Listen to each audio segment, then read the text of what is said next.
ሰላም ጤና ይስጥልኝ የተከበራችሁና የተወደዳችሁ በመላው ዓለም የምትገኙ የቻናላችን ቤተሰቦች እንደምን ቆያችሁን? አሁን ለሰዓቱ መደመጥ ያለባቸውንና ትኩረት የሚሹ በርከት ያሉ መረጃዎችን ይዘን ቀርበናል። በቅድሚያም አበይት ጉዳዮችን እናስደምጣችሁ። በአማራ ክልል የሚደረጉ ውጊያዎች ዛሬም ተጠናክረው ሲቀጥሉ በሸዋ ፋኖ ታሪክ መስራቱን አስታውቋል። የብልጽግናው አየር ወለድ ሰራዊት ላይ ባካሄደው ዘመቻ ከባድ ኪሳራ እንዳደረሱበት አስታውቀዋል። ቀዳሚው መረጃችን ነው። የብልጽግናው አገዛዝና ህወሓት ወደ ዳግም ጦርነት ለመግባት የመጨረሻ ምዕራፍ ላይ እንደሚገኙ የሚያመላክቱ ተከታታይ ወታደራዊ መረጃዎች በመውጣት ላይ ናቸው። ከሁመራና ሸረሪና ግንባር ውጊያ በኋላ ባለፉት 5 ቀናት በሰሜንና በሰሜን ምስራቅ እንዲሁም በምዕራብ የኢትዮጵያ ቀጠናዎች መጠነ ሰፊ የወታደራዊ እንቅስቃሴዎች በመካሄድ ላይ ይገኛሉ ተብሏል። ሌላኛው መረጃችን ነው። የኦህዴድ ቁንጮ አብይ አህመድ አንድ ወር ባልሞላ ጊዜ ውስጥ ለሁለተኛ ጊዜ ወደ አማራ ክልል አምርተዋል። የኤርፖርት ምረቃ በሚል የተለመደ ሽፋኑ ወደ ባህር ዳር ያቀናው ጠቅላይ ሚኒስተሩ በከተማዋ በነበረበት ጊዜ የመንግስት መገናኛ ብዙሃን ሽፋን ከመስጠት እንዲቆጠቡ ካደረገ በኋላ ወደ አዲስ አበባ ሲመለስ ሽፋን መስጠት መጀመራቸውም ተሰምቷል። ጉዳዩም እያነጋገረ ነው። ይህንንም በዝርዝር ሰሙታላችሁ። የኦህዴድ ነባር አመራሮች ብልጽግናን ከህወሓት ጋር ለማስታረቅ ሰፊ ጥረት እያደረጉ መሆኑ ተገልጿል። የቀድሞው የኦህዴድ የበላይ ጠባቂና የአሁኑ የስርዓቱ የማይክሮ ኢኮኖሚ ሽግግር የበላይ ጠባቂ አምባሳደር ግርማ ብሩ የሚመራው የኦህዴድ ነባር አመራሮች ብልጽግናን ከህወሓት ጋር ለማስታረቅ ከፍተኛ ጥረት እያደረጉ መሆኑን ከዲፕሎማቲክ ምንጮች የተገኘው መረጃ ያሳያል። እስከ መጨረሻው ድረስ አብራችሁን ከቆያችሁ ወደ እናንተ ይደርሳል። አሁን በቀጥታ ወደ ዝርዝር መረጃዎቹ እናልፋለን። አእምሮአዊ ጤንነቱ በተጓደለው አብይ አህመድ የሚመራውና ራሱን እንደ ገዢ መንግስት የሚቆጥረው የብልጽግና ስብስብ ከሶማሌው አልሸባብ በባሰ ሁኔታ የቀጠናው አሸባሪ ስርዓት ሆኗል ተብሏል። የአፍሪካ ቀንድ ፖለቲካ ባለፉት 50 ዓመታት ብቻ በርካታ ቀውሶችን ያስተናገደ ቢሆንም አሁን እንደሚገኝበት ደረጃ ሆኖ እንደማያውቅ ግን ይነገራል። በቀጠናው የሚንቀሳቀሰውና አሜሪካና ምዕራባውያን ጭምር በዓለም አቀፍ አሸባሪነት የፈረጁት አልሸባብ የብልጽግናን ያህል ለቀጠናው ስጋት እንዳልሆነ ይነገራል። አሸባሪ የተባለው ቡድን ብዙም ከሶማሌ ያልወጣና ጎረቤት ሀገር የማወክ መጠኑም ዝቅተኛ እንደሆነም ይነሳል። በታሪክ አጋጣሚ ትልቋን ኢትዮጵያ እጁ ላይ ያገኘው መንግስታዊ አሸባሪ ብልጽግና ግን የሀገር ውስጥ የቀጠናውንና የአህጉሩ ስጋት ሆኗል የተባለው በብልጽግና መሪነት ኢትዮጵያ በሺህ ዓመታት ታሪኳ ውስጥ ያልገጠማትን ዓለም አቀፋዊ ውርደት እያስተናገደች እንደሆነም ይነገራል። በመንግስትነት ልምዷን ቢያንስ የሚወዷት አምባገነኖች እጅ እንደ ብልጽግና አምርረው የሚጦላት ባለ ዙፋኖች ገጥሟት እንደማያውቁ ይነሳል። ከዚህ ባሻገርም በመሪነት ዘመናቸው እንደ ስርዓት የማይቆጠሩና የተናቁ ግለሰቦችም ይሁን ቡድኖች ከብልጽግናው አብይ አህመድ ውጭ ተከስተው አያውቁም። የአብይ አህመድ ኮቴና ክፉ ጅራት የ4 ኪሎ ዙፋን ከጨበጡት ጊዜ ጀምሮ ኢትዮጵያን የዜጎች የሰቆቃ ብረት እንደሆነች ይነገራል። ብልጽግና እጁን በንጹሃን ደም ሳይለቃለቅ የማይተኛ ክፉ መንፈስ መሆኑን በተግባር ለማሳየት አንድ ወር ጊዜ እንኳን አልወሰደበትም። በየቀኑ ሰዎችን በማሰቃየት የሚረካው ያገዛዙ ስርዓት ያፈሰሰውን ደም እየቀመሱ የሚከተሉት በርካታ ከዳሚዎች እንዳሉትም ይታወቃል። በአገር ውስጥ በተለይም የአማራ ህዝብ ቀዳሚው የመንግስታዊ አሸባሪ የደም ጥማት ማርኪያ ተደርጓል። የስርዓት በራሲው ዜጎች ላይ የሚያደርሰው መከራ አልበቃ ብሎት ጎረቤት ሀገራት የጦርነት ሽታ ሲያነፈንፍ የሚውል እብድ ሆኗል ነው የሚሉት የፖለቲካ ተንታኞች። ወደ ውጊያ መረጃዎች ስናልፍ ደግሞ ጀግናው የአጼ ዳዊት ክፍለ ጦር በብልጽግናው አየር ወለድ ሰራዊት ላይ ባካሄደው የተቀናጀ ኦፕሬሽን ድል መቀዳጀቱን አስታውቋል።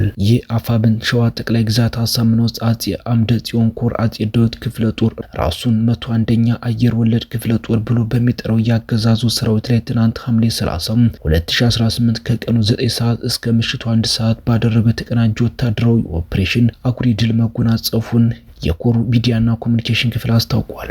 ግዛዙ ኃይል መነሻውን ከመራቤት ያውራጃ ሬማ ከተማ በማድረግ የህዝብ አለኝታ የሆነውን የአጼ ዳዊት ክፍለ ጦር ሰራዊት ለማጥቃት ወደ መጀትና ቢራብሮ ቀበሌዎች እንቅስቃሴ አድርጎ ለማጥቃት ቢሞክርም የክፍለ ጦሩ የጦር ጠበብቶች በወታደራዊ ስልት ያገዛዙን ኃይል ወደ ተዘጋጀለት የውጊያ ቀጠና በስቦ መምታት ስልት በወታደራዊ የበላይነት የሬማ ዙሪያ አካባቢዎችን በወቅቱ በቁጥጥር ስር በማስገባት አገዛዙ ወደ ኋላ እንዳይመለስ መንገድ በመስጋት በተከናወነው በዚህ የተሳካ ኦፕሬሽን ያገዛዙ ኃይል ከፍተኛ ወታደራዊና ቁሳዊ ኪሳራ አስተናግዷል የተባለው።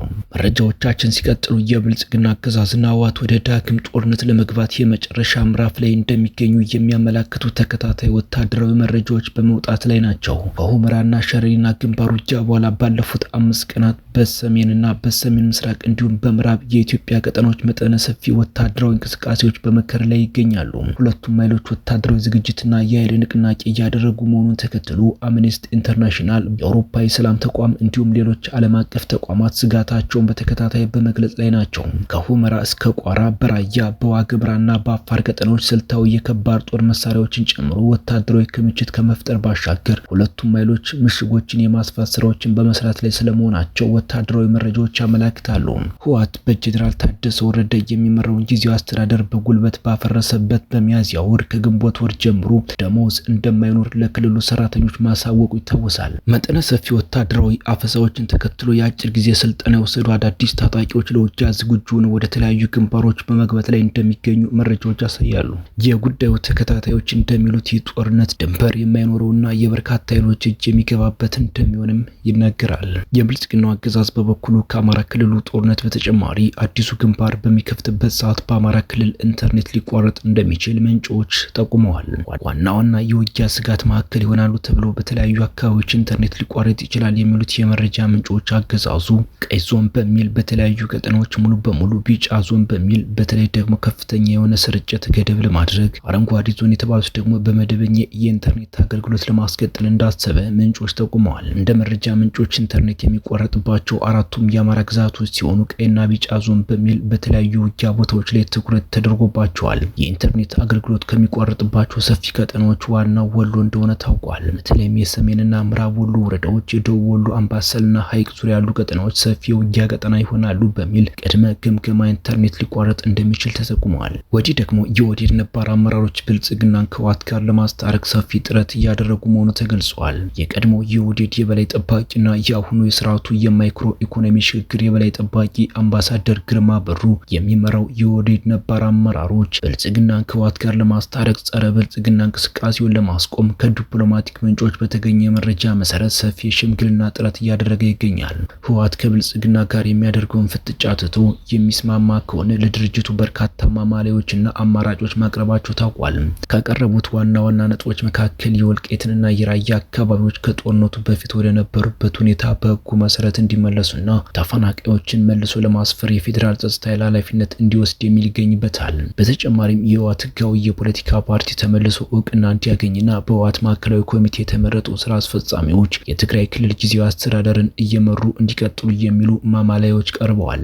እስካሁን ባለው መረጃ ህወሓት በቀረበለት ጥያቄ ላይ የሰጠው ምላሽ የሌለ ሲሆን ቀደም ሲል የአሜሪካው አምባሳደር ወደ መቀሌ ለማድረግ ያሰቡት ጉዞ የተሰረዘው በዶክተር ደብረጽዮን ገብረ ሚካኤል የአምባሳደሩ መምጣት የሚቀይረው ነገር ስለሌለ አስፈላጊ አይደለም በሚል ውድቅ መደረጉ የሚታወስ ነው ተብሏል። የኦህዴድ ቁንጮ አብይ አህመድ ደግሞ ለአንድ ወር ባልሞላ ጊዜ ውስጥ ለሁለተኛ ጊዜ ወደ አማራ ክልል አምርተዋል። የኤርፖርት ምረቃ በሚል የተለመደ ሽፋኑን ወደ ባህር ዳር ያቀናው ጠቅላይ ሚኒስትሩ በከተማዋ በነበረበት ጊዜ የመንግስት መገናኛ ብዙሃን ሽፋን ከመስጠት እንዲቆጠቡ ካደረገ በኋላ ወደ አዲስ አበባ ሲመለስ ሽፋን መስጠት መጀመራቸው ተሰምቷል። በዚሁ መድረክ ላይ ባስተላለፈው መልእክት የአማራ ሕዝብ ፋኖን እንዲያስታግስ ጥሪ አስተላልፏል። በክልሉ ሰላም ማስከበር እንዳቃተው በይፋ ያስታወቀው አብይ አህመድ ብልጽግና የሚሰራውን ፋኖ እያፈረሰብን ነው የሚል ስሞታውን ለህዝቡ አቅርቧል። ሌላ በኩል የኦሮሞ ባለስልጣናትን እንዳትቃወሙ ሲል የኮሚሽኑ አመራር ተናገሩ። አመራሩ ዮናስ አዳዬ ይባላል። የምክክር ኮሚሽን ኮሚሽነር ተብሎ ከፍተኛ ኃላፊ እያደረጉት ነው። ሰውየው ታዲያ በምክክሩ የኦህዴድ ወኪል የሚፈጽመውን ተግባር ነው እያደረገ የሚገኘው። በአዲስ አበባ ጉዳይ ውይይት ሲደረግ እየዞረ ለተሳታፊዎቹ ይህ የመንግስት አቋም ነው ተቀበሉትና በሌሎችም ጉዳዮች ብትከራከሩ ይቻላል እያለም በይፋ የኦህዴድን ሀሳብ ለማጽደቅ እየሰራ ይገኛል። በተጨማሪም በተለያዩ ቡድኖች የተመደቡ የኦሮሚያ ባለስልጣናትን የኦነግና ሌሎች አመራሮች የተመደቡበትን ቡድን ትተው በህገወጥ መንገድ በአዲስ አበባ ጉዳይ ላይ ወደሚያወያየው ቡድን ሲገቡ ተሳታፊዎቹ ቅሬታ እንዲያቀርቡ ተከላክሏል። ተሳታፊዎቹ ለምን ከሌላ ቡድን ይወጣሉ ብለው ሲጠይቁ እነዚህ ባለስልጣናት ናቸው መቃወም የለባችሁም እያለ የኦህዴድን ነውረኛ አካሄድ በተቋሙ እየደገፈ ይገኛል ነው የተባለው።